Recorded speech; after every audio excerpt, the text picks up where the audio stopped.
Imitation Game. Rated PG-13. Good evening from Los Angeles. I'm Tavis Smiley. Tonight, a conversation with Rock and Roll Hall of Fame musician John Oates of Hall & Oates. We'll talk to John about his new TV special, Another Good Road, airing on the Palladia channel. Then, on the 40th anniversary of SNL, we'll pivot to a conversation with comedian and actor Garrett Morris. We're glad you've joined us. Conversations with John Oates and Garrett Morris coming up right now.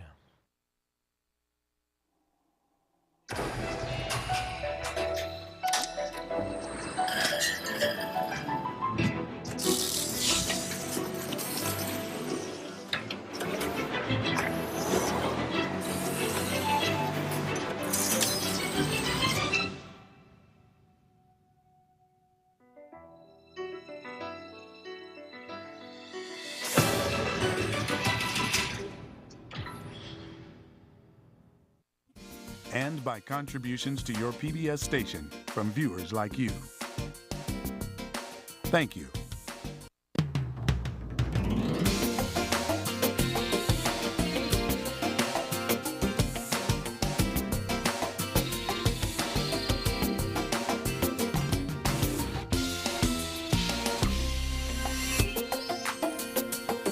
What can I say about John Oates that hasn't already been said 1,000 times? He is one half of rock's most successful duos in all of music history. In fact, they are the #1 selling duo in all of music history. He has a new TV special called Another Good Road, airing on the Palladia channel. Let's take a look.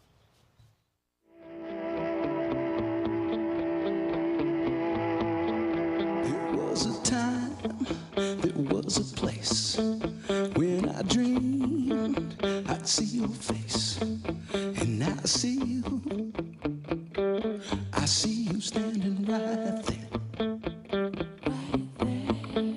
I can't believe that you're for real, and all the life it took to get me here. And here we are, the world stands still, and I feel you hold me so close. Hold me, hold me. Oh, now you're pulling me. At the same time. We were whispering already. I was watching this clip, and I leaned into John, and I was telling him, I said, every time I see you or Daryl perform individually, it reconfirms to me that music must be a part of your DNA. And I say that because you have so many hits together, and you've done so well. You don't have to be doing this, so it must be a part of your DNA that you just keep doing it. And you were saying it absolutely is. You know, Daryl and I, individually and collectively, I guess we were born to be musicians. And you know, interesting. And I think about it. I think. And here again, for both of us, we were born at the exact right time. You know, we were born in the late 40s, and our lives parallel the history of popular rock and roll. And so we got the chance to experience it from the time we were little kids. And since we were musical, I think we both picked up on that. And I think that's why we're so passionate about what we do. Yeah. The other reason why I'm convinced that this is a part of your DNA, that you and Garrett were both born to do this, is because you guys did it for so long and so well, and still do, for the love of it. Even though you were selling tons and tons of records, you weren't getting the kinds of accolade that one would think would come with that, you know, that stack of hits. You weren't getting the kind of accolades. I mean, you're in the Rock and Roll Hall of Fame now, so you know you won. But how did you process all this time putting out these hits, and you weren't stacking up Grammy Awards or this award or the other awards like other artists were? Well, you know, my answer to that is, if it was so easy, everybody would do it. Yeah. But you guys had hits, though, John. Come on. Well, now. that's what I mean. I mean, a ton of hits. But you know what? There's a younger generation now who actually understands how difficult it is to sustain a long career, especially in the light of the recording environment today with what's going on. And I think there's a greater appreciation for what we were able to accomplish. And you know, writing a hit record means that somehow you connect with people. Now, back in a certain era when rock journalists there was a stigma against having #1 records. You weren't hip or you weren't cool. Yeah. But really, that a #1 record means that there's a lot of people That's my point. who are relating You're to making what you're my doing. point, man. Well, there you go. I love the Grammys, and I work with them and love those guys. but sometimes they missed the boat, man. You know, Curtis Mayfield never got a Grammy. Well, I mean, there are a lot of examples of. Then I feel like I'm in good company. That's what I'm trying to tell you, man. You and Daryl, my boys. Yep. But you're in the Rock and Roll Hall of Fame, exactly where you belong. Thank you. Tell me about this Palladia project. Well, you know, it started with a project called Good Road to Follow. I found this logo that was an old hobo logo. They used to draw it on the ground on a piece of cardboard or in the dirt, and what it did was it showed the right way to go. Right. It was a compass points with an arrow. And I adopted it, and I thought to myself, you know, traveling, movement, collaboration has just defined everything I've ever done in my life. And it's become a theme for me. So I reached out to people I wanted to work with. I collaborated with some incredible people, you know, in Nashville and around the world. And that led to the DVD. I knew that I wasn't going to tour behind it. I wanted to play some of the songs live. I assembled an amazing band in Nashville. And we cut the whole thing in one 15-hour day with one camera. I wanted it to be absolutely as real as possible. Wow. Yeah. So the CD is what leads to the. Yes, Another Good Road DVD is an extension of the music on the CD. Right. Tell me about this band. Well, the band is a hand-picked group of friends and people who not only I record with, but I tour with as well. You know, Daryl and I have our individual, you know, creative lives, and this is kind of my thing. What I've done is I've gone back to the roots of the stuff that made me want to be a musician as a little kid. Roots rock and roll, Delta blues, Appalachian bluegrass, all this stuff that I was doing before I met Daryl. And that, for me, became a starting point to go forward. So I kind of had to go back to the past to rediscover who I was as a solo artist. Yeah. I'm gonna go back to that past in just a second. Let me jump ahead though first. When you and Daryl got together, what was it uniquely, speaking of your past, that you brought to that party that complemented what Daryl brought to the party, and what did he bring? Well, you know, it has to do with Philadelphia. Philadelphia, of course, is known for its urban R&B tradition. The Philly sound. That's right. But there's a folk tradition in Philadelphia that goes very, very deep. Philadelphia was one of the first places to have a folk festival next to Newport. I believe they just celebrated their 50th anniversary.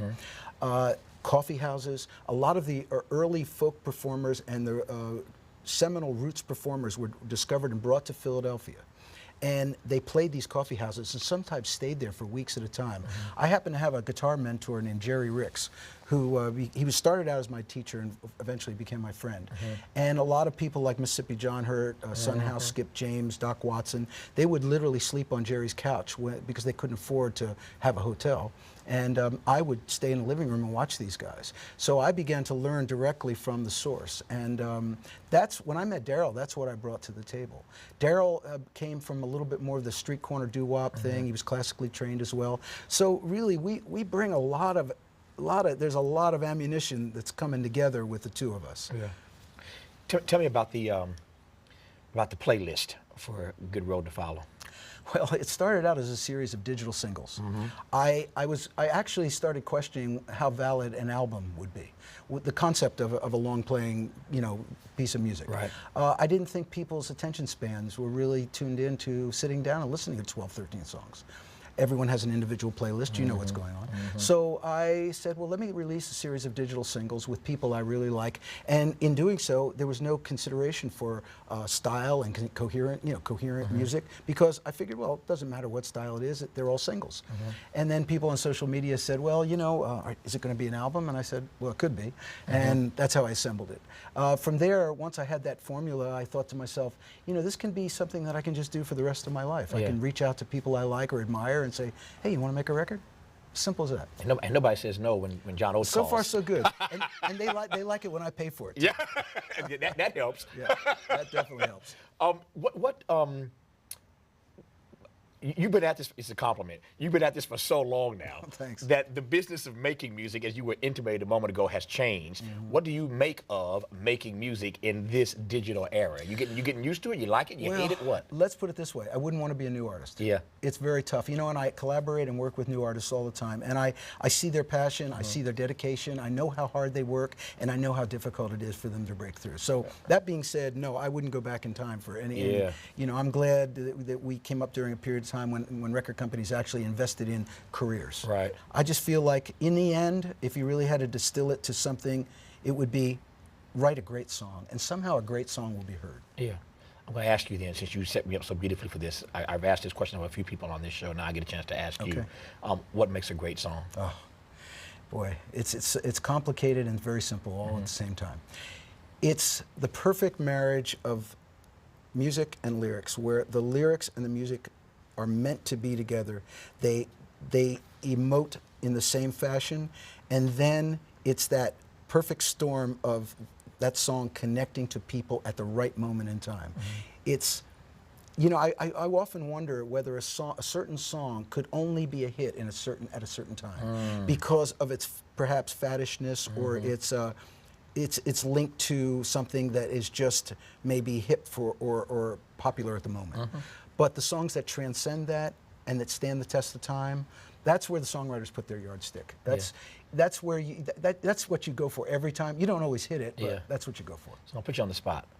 I'll give you a few seconds to think about this. All right. So if I were to ask you to give me like three tracks that you've helped I'm glad write. you said at least 3. I'm only gonna say 3. Thank you. Yeah, I mean, you can go deeper than that. It may not match our list, but Okay, give me all right. three of the songs that you've written that you think represent the best of what you've written. Well, I have to start with She's Gone. There's no doubt about it. Cha-ching, ka-ching. Thank I'm you. with you on that one. We're together. That's a great song, man. It's a song Yeah. that Daryl and I did together. It put us on the map. And you know, with Arif Mardin at Atlantic Studios, with that collection of musicians, it was here again that perfect storm of creativity, songwriting, and performing all at the same time. So I'll say that right off the bat. I would say that, and I have to give Daryl full credit on this, Sarah Smile. Ooh, Because now we're talking, John. we talking. You know, we collaborated on the lyrics, but really that's a Daryl Hall song, and that's him at his best because it's so pure and simple. But it's beautiful. But there's so many. Thank God. This ain't fair, is it? I can't. So many hits, so little time. I can't go for that. Okay. Because it's so unique. Oh, no. It's so simple and so unique, and the groove is so cool. I'll close on this. So what is your hope for the Palladium Project? People are going to see it, obviously. What do you want to get out of there? I hope that people just understand where I'm coming from as an individual. You know, it's as you know, when you're part of a team or a duo, as I am with Daryl, you know, sometimes your individual personalities can get, you know, interconnected and people really don't know. It's a chance for me to just express myself in a way that is very comfortable and it's going back to my roots to go into the future, and that's what it is. I'll close Robert Gann. He doesn't have to do this anymore because he's put down so many hits for so many years. It's a part of his DNA, so he can't even help it. The new CD, the latest CD, is called Good Road to Follow from John Oates, and along with that, as a matter of fact, I spurned the DVD, Another Good Road, John Oates on the Palladia channel now. Check it out. John, always good to see you, man. Congratulations on the new projects. Thank you, Tavis. I appreciate it. Have a great rest of the year. Thank you, man. Up next, a conversation with actor and comedian Garrett Morris, who was there when SNL started 40 years ago. Stay with us.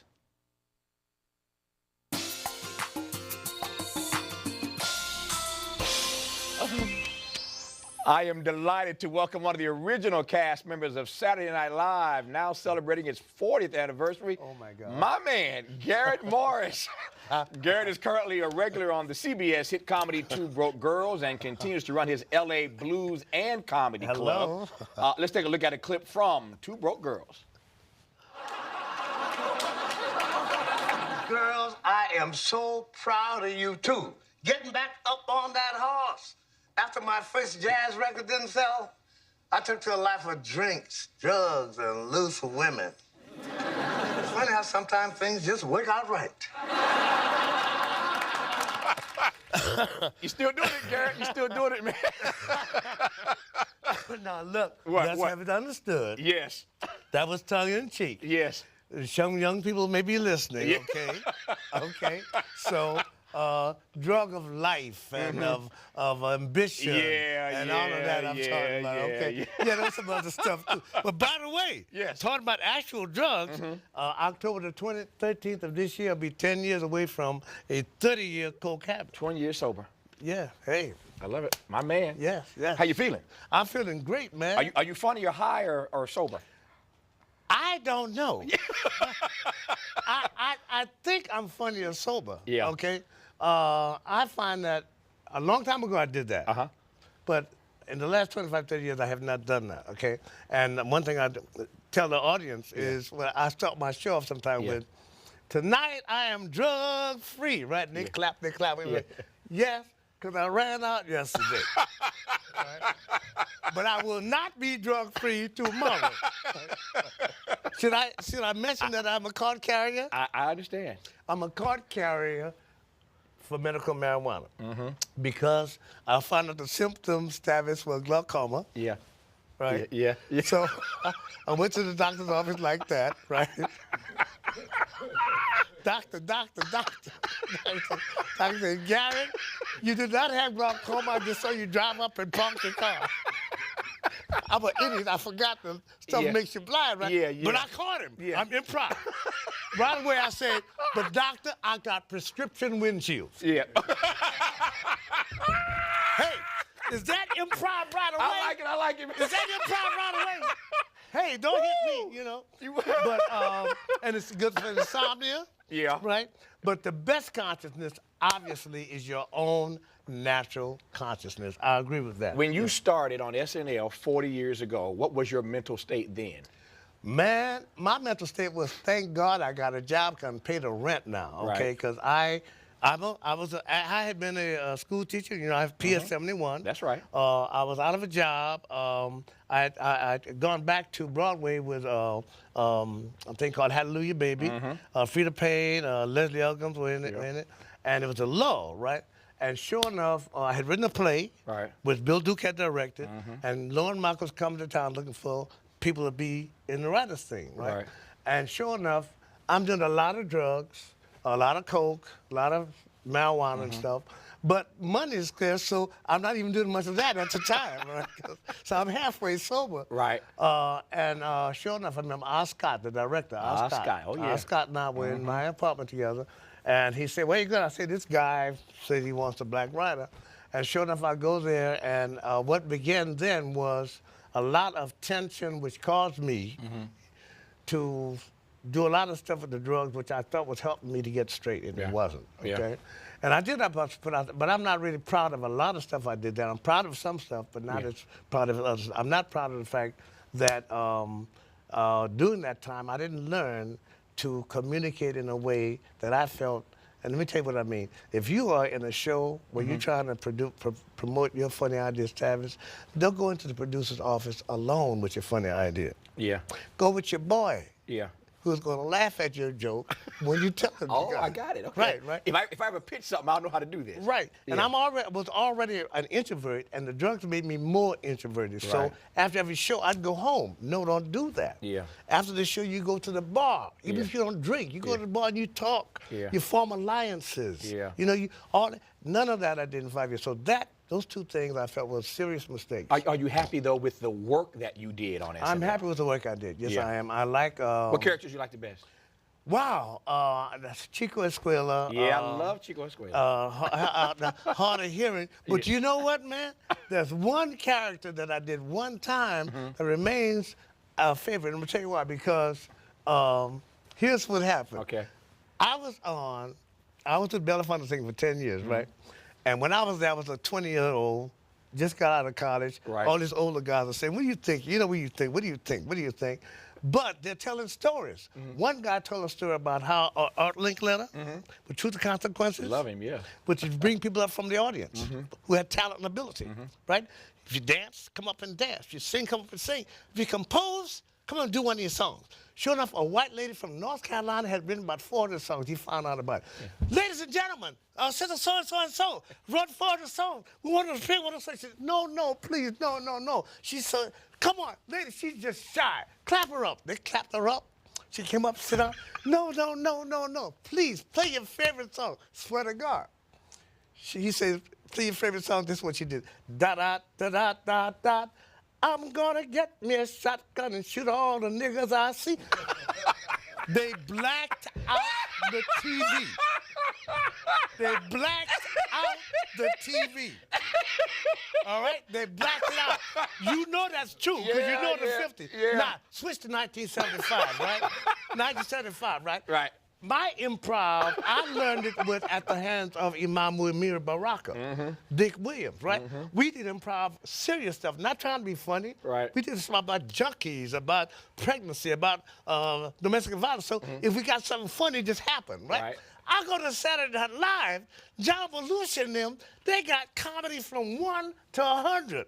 My comedy is from hate Whitey to kill Whitey. Yeah. That's about it, right? So this particular night, right? Then Lauren comes out and says, "You supposed to be improv, all of y'all? Hey, I got an idea, Death Row Follies, right? You guys are on death row, you're gonna do a musical. Go to your room, come back with something, Garrett, come back with something, Bill, come back with something, John." I got to room, I said, I got nothing. And plus, I admire them, but I'm hating the fact that they could come out with stick like that. Yeah. And all I had was this serious. And then I thought, I said, wait a minute. Get me a shotgun and shoot all the niggas I see. I put Whitey there. Yeah. Right? Sure enough, I came out with that, and swear to God, man. Yeah. That particular bit, I've had guys in New Orleans who look like extras from the movie Deliverance. Say, meet me, Garrett Morris. Garrett Morris, you know what the funniest thing you ever did, man? I said, what? Get me a shotgun get me a shotgun and shoot. I mean, really, and that particular character, although it was only done one time, for me is just as much part of my comedy is a funny business. It's a funny business. You just, I mean, as a writer, you know this better than I do. You never know what joke is gonna connect. You never know. You just never know, do you? Never know. Look, I have a club, right? Right. And I make sure they understand I don't call myself a comedian because I have people up there or gifted comedians come up. Even those gifted comedians will have one night where the audience is just laughing with every word they say. Right. The next night they come do the same routine. The audience is saying, make me laugh. Tell me about your club. It's downtown. L.A. Blues and Comedy. Barbara Morrison, the great blues singer, has a place called Barbara Morrison Performing Arts Center, in which on Monday, Tuesday, Wednesday, and Thursday she has different stuff, including, I think, Ted Lang's going to be there in about Ted Lang? On the Love Boat? Yeah, right. Isaac. But on Saturday it becomes L.A. Blues and Comedy. Me and my partner, Kevin Garnier, who is a master chef, a licensed contractor, and also we got a master's degree in English, although you can't tell it from the way he speaks English. Poor Kevin. Kevin. If he sees this, he's going to kill me. He's going to kill you, yeah. Right. Man, this audience, we now have, most of the time, about 75% of that place is filled. Yeah. Right? And we have no problem with a regular audience that really likes what they see. You Garrett Morris, man. Well, hey, thank you, man. But tell me about this Black Creole. That in 2025 cents getting on the subway, okay. I knew you were going to say that. No, it won't get you a Subway. You ain't seen Subway price. That's right, that's right. $2.25? $2.25. What Subway you going to? $2.25, man. Do you remember? I don't know what Subway you going to. Do you remember when $40... you and a girl could go from your house on a cab to the nightclub, sit there, eat dinner, have drinks, see a bit, take a cab back, right? Buy some beer for her, right? Get home and have change. Yeah. Change when you go back home. Now $40 will get you into a movie. Exactly. You can't, and you still can't get a cab. Can't get a cab. I'm still waiting on the cab, man. I gotta let you go, man. You got too much product. Okay. Tell me about Black Creole Chronicles. Black Creole Chronicles. That's about 9 songs. Deacon Jones has one called L.A. Blue. And you write these songs. 4 of my songs are there. Yes, yeah. I was singing arranging with Harry. I know, with Harry Belafonte for 10 years. Yeah. Right, and I have a thing called Storyville because I'm from New Orleans, right? And the thing about Storyville, which was the first red light district before Mustang Ranch. Okay. Okay. Right. You brag about that a little too hard, man. Okay. You're pushing that a little too hard. It was the first one. Storyville, Walking Down Bourbon Street, and a couple other love songs to my wrote to my ex-wife. Right. And it's about 9 great songs that are really about Louisiana, about the blues, and about New Orleans, about about me and about my life. My time is up, but I can't let this go though. You set me up so nicely. When you write love songs to your ex-wife, what happened? Did the songs not work? I mean, what happened? This is something. You said my wife, man. Right. You said love songs I wrote It's to my funny. ex-wife. It's funny. I started this song about 25 years ago when we broke up, right? Right. She comes back. I put the song on the shelf, right? We stayed together for another 20 years. She leaves me. I finish the song. This is why I will forever love Garrett Morris. This Sunday on NBC, they have a big show celebrating 40 years since the start of SNL, and this man, Garrett Morris, was there from the very beginning. Thank you, Tavis. Look, ladies Yes. and gentlemen, he didn't pay me to say this. I really love what you do, man. Although, I mean, I even agree with you sometimes, That's all fair right? enough. My But I mom like the always agreed. fact that if for Barack Obama, you're going to rip him apart. And if it's Rush Limbaugh, you're going to do the same thing.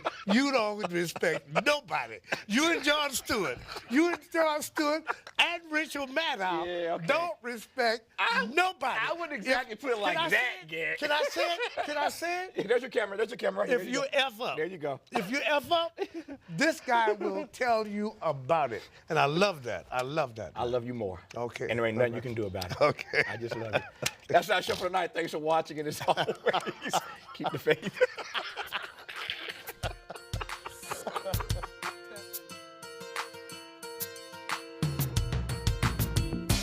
For more information on today's show, visit Tavis Smiley at pbs.org. Hi, I'm Tavis Smiley. Join me next time for a conversation about how we best prepare for the elder boom in America and the world's best classical guitarist, Sharon Isbin. That's next time. We'll see you then.